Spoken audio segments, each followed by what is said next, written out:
আন্তর্জাতিক বাজারে ইরানি পণ্যের সরবরাহ ঠিক রাখতে সহযোগিতা করে থাকে চীন, রাশিয়া, তুরস্ক, আফগানিস্তান, এমনকি সিরিয়ার মতো আঞ্চলিক মিত্ররা। কখনো সরাসরি, আবার কখনো বিকল্প চ্যানেলে চালু থাকে ইরানের রফতানি। ১৯৭৯ সালের ইসলামী বিপ্লবের পর থেকে যুক্তরাষ্ট্রের নিষেধাজ্ঞার অধীনে রয়েছে ইরান। মাঝে সামান্য শিথিলতা এলেও ট্রাম্প প্রশাসনের আমলে আবারও শুরু হয় কঠোর অবরোধ। এরপরেও মার্কিন তথ্য মতে ২০২১ সালেও বিশ্বে গ্যাস মজুদের দিক থেকে দ্বিতীয় এবং তেলে তৃতীয় বৃহত্তম ছিল ইরানের অবস্থান।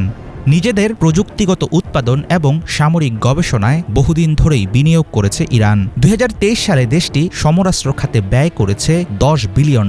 ইরানি বিশ্লেষকদের দেয়া তথ্য বলছে, চোরাপথে অস্ত্রের যন্ত্রাংশ সংগ্রহ, রাশিয়া, চীন, উত্তর কোরিয়ার প্রযুক্তি সহযোগিতা এবং স্থানীয় উদ্ভাবনের কারণে ইরান নিজেই এখন তৈরি করতে পারে ভয়ঙ্কর সব ক্ষেপণাস্ত্র। পরিমাণের দিক থেকে পশ্চিমাদের চেয়েও বেশি ক্ষেপণাস্ত্র উৎপাদনের কৌশল নিয়েছে তেহরান। এর পাশাপাশি গবেষণা, প্রতিরক্ষা ও ন্যানো টেকনোলজির মতো উচ্চ প্রযুক্তি খাতে দেশীয় বিজ্ঞানীদের যুক্ত করায় আরও জোরদার হয়েছে ইরানের সক্ষমতা।